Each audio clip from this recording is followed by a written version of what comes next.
Assalamualaikum warahmatullahi wabarakatuh dan selamat siang. Izin memperkenalkan diri, nama Taruni Muda Nimadi Susidia Pratiwi, Prodi lalu 26. Pada kesempatan kali ini saya akan menjelaskan tentang hasil kerja saya. Soal nomor 1 yaitu jelaskan pengertian propagasi gelombang radio, jenis metode atau cara propagasi serta karakteristik gelombang radio. Pengertian dari gelombang radio yaitu perambatan gelombang microwave melalui udara dari antena pemancar ke antena penerima yang jaraknya ribuan kilometer, atau untuk mengetahui rintangan dan gangguan dalam lingkungan radio. Metode dan karakteristik dari ground wave yaitu frekuensi yang rendah atau low frekuensi sampai medium frekuensi. Yang kedua digunakan untuk transmisi radio jarak pendek. Metode dan karakteristik skywave yaitu frekuensi jarak tengah atau high frekuensi dan juga digunakan untuk transmisi jarak jauh. Metode dan karakteristik space wave yaitu frekuensi tinggi atau very high frekuensi atau juga ultra high frekuensi, dan juga gelombang yang penerimaan bergantung pada ketinggian. Soal nomor 2 yaitu uraikan dengan jelas dan disertai gambar sketsa perbedaan yang mendasar antara peralatan NDP dan VOR dalam hal pemberian informasi arah magnetic bearing. Sebelum masuk ke penjelasan nomor 2, saya akan memaparkan sedikit tentang apa itu magnetic bearing, relative bearing, dan magnetic heading. Yang pertama yaitu magnetic bearing. Magnetic bearing adalah sudut yang tercipta antara garis lurus pesawat terhadap navigasi ground station VOR atau NDB atau bisa disebut NDF dengan garis lurus pesawat dan kutub utara. Yang kedua ada relative bearing. Relative bearing adalah sudut yang tercipta antara heading pesawat dengan garis lurus antara pesawat dan navigasi ground station.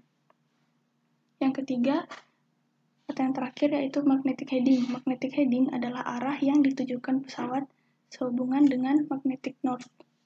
Masuk pada jawaban. Kesimpulannya yaitu stasiun NDP memancarkan sinyal ke segala arah. Yang kedua, indikator kokpit akan menyampaikan arah ke stasiun NDP terhadap arah pesawat. Lalu, call sign teridentifikasi. Arah pesawat di bearing akan menunjukkan ke stasiun NDB. Dan indikator di kokpit akan menyampaikan arah ke stasiun NDB terhadap arah pesawat. Setelah itu, VOR. Yang harus diketahui dari VOR yaitu berorientasi pada magnetik utara, menghasilkan radial atau trek 360 derajat pada jarak 1 derajat. Dan bantalan 360 dikenal sebagai instalasi darat. Kesimpulan dari VOR yaitu stasiun VOR di darat memancarkan dua sinyal. Satu sinyal ke segala arah, satu lagi sinyal lainnya diputar ke suatu titik. Yang kedua, ketika pesawat menerima dua sinyal ini, penerima VOR di pesawat secara elektronik mengukur perbedaan sudut pada antara dua sinyal ini. Yang ketiga, perbedaan sudut fase ini ditunjukkan sebagai magnetic bearing yang memberi tahu pilot arah sudut pesawat ke stasiun VOR. Soal nomor 3 yaitu jelaskan urutan-urutan operasional penggunaan peralatan DME agar pilot dapat mengetahui informasi jarak di kokpit.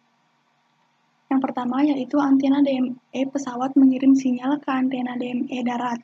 Antena DME darat menerima dan merespon kembali dalam frekuensi UHF atau ultra high frekuensi. Yang kedua, penerima DME dalam kokpit kemudian mengukur jarak, lalu kemudian jarak dihitung dan ditampilkan melalui indikator dalam kokpit. Dan yang ketiga, rumus jarak digunakan oleh penerima DME untuk menghitung jarak dari stasiun DME dalam nautical miles. Formula jarak yang digunakan yaitu teorema Pythagoras. Soal nomor 4 yaitu Jelaskan keuntungan dan kerugian penggunaan NDB sebagai alat bantu navigasi. Keuntungannya yaitu sinyal dapat diterima di ketinggian yang rendah, karena sinyal NDB didasarkan pada perambatan gelombang permukaan atau sinyal tidak terbatas pada garis pandang. Yang kedua, yaitu biaya perawatan yang rendah atau murah, dan juga di NDB masih penting untuk bandara-bandara kecil. Kerugiannya yaitu interference effect, terjadi jika ADF menerima dua atau lebih sinyal. Dan yang kedua, coastal reflections, yaitu gelombang permukaan ke satu arah di atas daratan tapi ke arah lain di atas air. Di sini saya akan menjelaskan tentang kerugian-kerugian NDB. Kerugian NDB ada 5, yaitu efek interferensi, yang kedua efek badai, yang ketiga efek gunung, yang keempat efek malam, dan yang kelima refleksi pantai.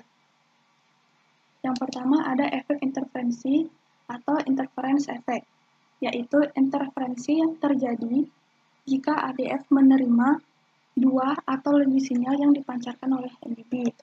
Yang kedua yaitu efek badai atau thunderstorm effect. Badai petir memiliki pelepasan listrik statis yang kuat yang dapat mengganggu sinyal NDB. Jadi, jarum indikator ADF terkadang mengarah ke arah badai. Yang ketiga, ada efek gunung atau mountain effect, yaitu area pegunungan dapat menyebabkan refleksi dan diffraksi dan menyebabkan kesalahan pembacaan arah oleh ADF. Yang keempat yaitu efek malam atau night effect, yaitu sinyal rendah atau tidak ada sinyal pada malam hari karena kontaminasi gelombang radio. Dan yang kelima, yang terakhir, yaitu refraksi pesisir atau coastal reflections, yaitu gelombang permukaan bergerak ke satu arah di atas daratan, tetapi ke arah lain di atas air atau terjadi refraksi. Hal ini dapat menyebabkan kesalahan pembaca pada indikator. Atau kesalahan nomor 5, yaitu jelaskan bagian-bagian komponen peralatan ILS beserta fungsinya dan gambarkan letak posisi instalasi peralatan tersebut pada area bandara atau airfield. Komponen dan fungsi dari instalasi darat. Komponennya yaitu yang pertama ada antena ground location yang memiliki fungsi memberikan horizontal navigasi, dan yang kedua terletak di ujung landasan. Komponen yang kedua yaitu antena glide path atau localizer. Fungsinya memberikan vertikal navigasi dan terletak di sisi landasan sekitar 300 meter. Dan yang ketiga ada marker beacon. Memiliki fungsi untuk pilot memeriksa ketinggian dan terletak sebelum runway dan dibagi menjadi 3. Ada juga di peralatan airborne. Antena LLZ atau antena ground location dan antena glide path atau GP terletak di hidung pesawat. Dan yang kedua, indikator ILS berada di dalam kokpit. Nomor 6 yaitu sebutkan dan jelaskan range spektrum band frekuensi radio secara umum, serta sebutkan range frekuensi kerja masing-masing dari peralatan NDB, VOR, DMA, ILS localizer, ILS glide path, dan marker beacon. Frekuensi range spektrum band ada low frekuensi berkisar antara 30 sampai 300 kHz. Yang kedua ada medium frekuensi berkisar antara 300 kHz hingga 3 MHz. Yang ketiga ada high frekuensi berkisar antara 3 sampai 30 MHz. Yang keempat ada very high frekuensi berkisar antara 30 hingga 300 MHz. Yang keempat ada ultra high frekuensi berkisar antara 300 MHz sampai 3 GHz. Dari peralatan NDB, frekuensi berkisar antara 200 hingga 525 kHz. VOR frekuensi antara 108 hingga 117,95 MHz. DMA berkisar antara 962 hingga 1213 MHz. ILS localizer berkisar antara 108 hingga 118 MHz. ILS guidepad berkisar antara 328,6 hingga 335,4 MHz. Dan marker beacon memiliki frekuensi 75 MHz. Nomor 7, jelaskan konsep PBN dan implementasinya di Indonesia saat ini. Konsepnya sudah cukup baik dengan membuat jalur penerbangan menggunakan konsep UPR dengan menggunakan RNP 12.6. Jelaskan jenis standar RNP menurut ketetapan ICAO. Yang pertama ada RNP 1, yaitu lalu lintas terpantau padat. Yang kedua ada RNP 4, yaitu memiliki fasilitas VOR DMA. Yang ketiga ada RNP 5, yaitu tentang BRNAV. Yang keempat yaitu RNP 10, yaitu mengurangi separasi longitudinal dan lateral. Yang kelima ada RNP 12.6, yaitu ditetapkan pada remote area. Dan yang keenam ada RNP 20, yaitu untuk airspace dengan performance navigation. Nomor 9, jelaskan jenis-jenis dan periodisasi kalibrasi penerbangan. Jenis-jenisnya yaitu ada evaluasi lapangan, pemeriksaan awal, pemantauan, berkala, dan kondisi khusus. Untuk periode kalibrasi, ada ILS selama 6 bulan, DVOR 12 bulan, DMA 24 bulan, CVOR 12 bulan, NDB 36 bulan, FASI 24 bulan, radar apabila diperlukan atau 36 bulan, komunikasi apabila diperlukan, siap apabila diperlukan, PAPI with ILS 6 bulan, dan PAPI without ILS selama 24 bulan. Jelaskan perbedaan prinsip kerja secondary surveillance radar dan MLAT.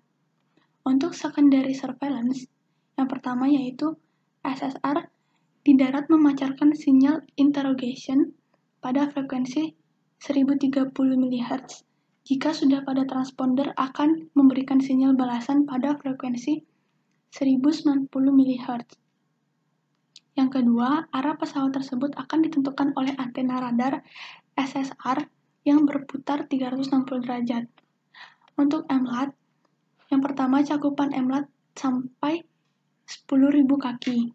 Yang kedua, untuk menghitung posisi pesawat digunakan metode TDOA atau Time Difference of Arrival dengan cara mengukur perbedaan waktu untuk menerima sinyal dari transponder yang mengirimkan sinyal awal. Itulah tadi hasil dari kerja saya. Lebih dan kurangnya mohon dimaafkan dan semoga sehat selalu. Assalamualaikum warahmatullahi wabarakatuh.